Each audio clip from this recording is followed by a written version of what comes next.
I'm Vice Signal, and this is Cancel Lincoln.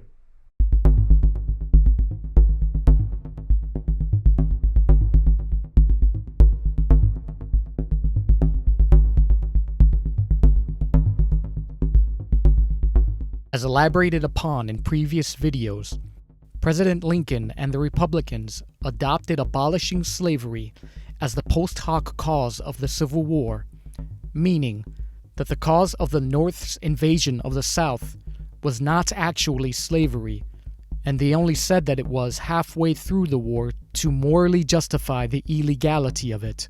The strongest evidence in support of this was the passing of the Corwin Amendment by the Republican-dominated Congress with the support of Lincoln in February 1861.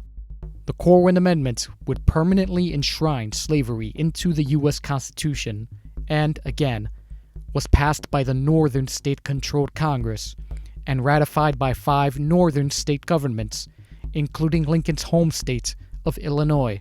The amendment was an attempt to appease the South into voluntarily returning to the Union, but it ultimately failed because the Civil War broke out before it could be ratified by the requisite number of states. Slavery would end as a mere byproduct of the war, and it would do so in name only. After the war, most former slaves had no other way of making a living other than sharecropping or tenant farming, basically a system in which landowners would lend land to poor farmers in return for either regular rent payments or half of their crop yield every season. As author and New York Times contributor Phillip Leigh writes, quote, "Sharecropping was not a choice freely made by Southerners after the Civil War. It was compelled by a regional capital shortage when the only alternative was starvation." Close quote. He also writes, quote, "If not chattel, that's legal, slavery, it was a peonage system that enslaved the cropper to a cycle of annual debts and perpetual backbreaking labor. Children as young as 4 regularly worked in the fields. Poor health was a consequence." Close quote. This system greatly benefited carpetbaggers, or Northerners who moved south after the war, to profit from the devastation it caused, and the so-called benevolent and enlightened Yankees. Quote, "Sharecropping also locked growers into a perpetual cycle of cultivating mostly inedible cash crops, such as cotton and tobacco.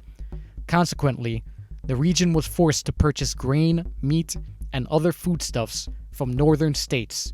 Funding merchants granted merchandise credits on lien notes and thereby became virtual overlords to their customers."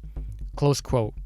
Moreover, sharecropping, quote, "would need to be accomplished within an environment of injurious federal policies such as protective tariffs, unfair freight rates, industrial monopolies, and discriminatory banking rules that favored the northern states." Close quote. As a consequence, quote, "In 1880, 1/3 of the Cotton Belt farmers were tenants.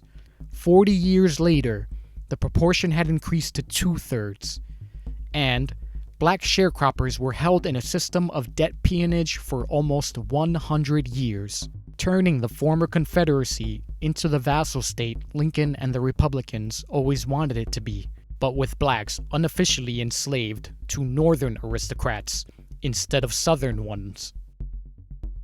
As one observer described of the former 1,000-acre plantation near Oglethorpe, Georgia, quote, "After the war, most of the 25 Negro families remained living in the former slave quarters centered around the big house." Close quote. In fact, Leigh states that according to records, in September 1865, 4 months after the end of the Civil War, quote, "A group of 900 freedmen assembled near Mobile, Alabama, and passed a resolution complaining that their status as freedmen was worse than slavery. They voted to return to their plantation homes and work for their former owners." Close quote. According to Leigh, quote, "Post-Civil War cotton growers, encompassing millions of whites and blacks, were living an existence little different from homelessness." Close quote.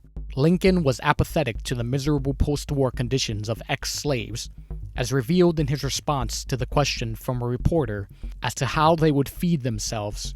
which he gave in a parable, stating, quote, "An Illinois farmer with a large herd of hogs decided he would feed the herd by turning it loose on a field of potatoes. That would save him the labor of digging up the potatoes himself. But an alert neighbor who was listening to the story asked how the hogs would get the potatoes after the ground froze in November or December. 'Well,' answered the farmer, 'it may come pretty hard on the snouts, but I don't see how it can be anything but root, hog, or die.'" Close quote. Lincoln said this in 1865, the year that the Civil War ended.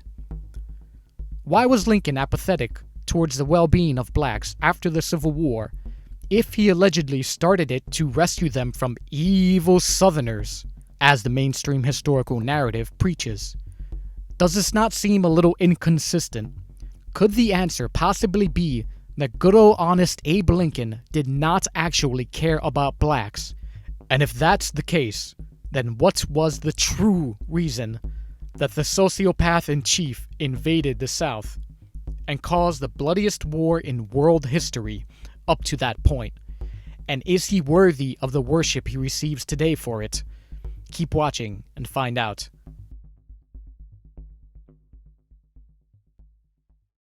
Thank you for watching that episode of Cancel Lincoln. If you enjoyed the video, do me a favor, hit the like button and subscribe to my channel while you're at it. It really goes a long way in spreading the content. Thank you again, fellow rabble-rousers.